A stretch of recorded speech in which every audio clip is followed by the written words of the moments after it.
Hello guys, সাথে আছি আমি রাশিদুল। নতুন আর একটি ব্লগ নিয়ে।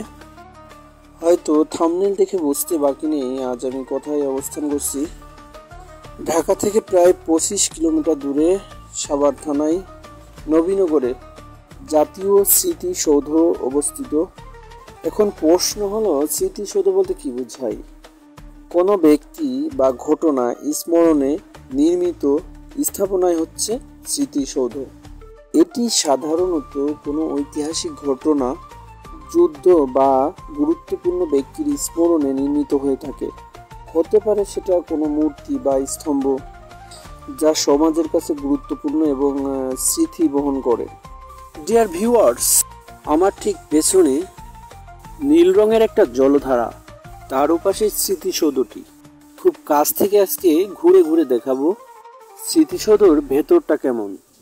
এটি নির্মাণ শুরু হয় 1978 সালে, সম্পূর্ণ হয় 1982 সালে। ছাদ পর্যন্ত উচ্চতা 150 ফুট। নকশা ও নির্মাণ করেন সৈয়দ ময়নুল হোসেন।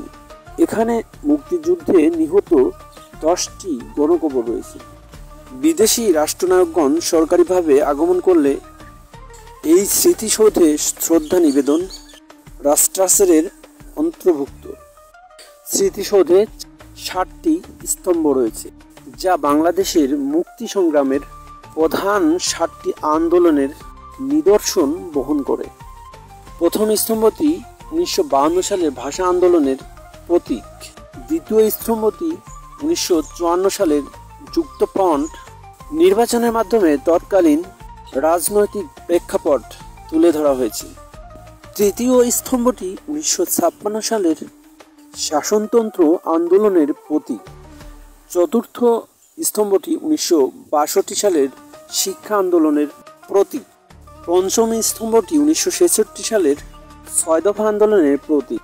ষষ্ঠ স্তম্ভটি 1969 সালের গণ অভ্যুত্থানের কেন্দ্র করে এবং সপ্তম স্তম্ভটি 1971 সালের মুক্তিযুদ্ধের প্রতীক। আজকে শুক্রবার, সবাই এখানে ঘুরতে আসছে।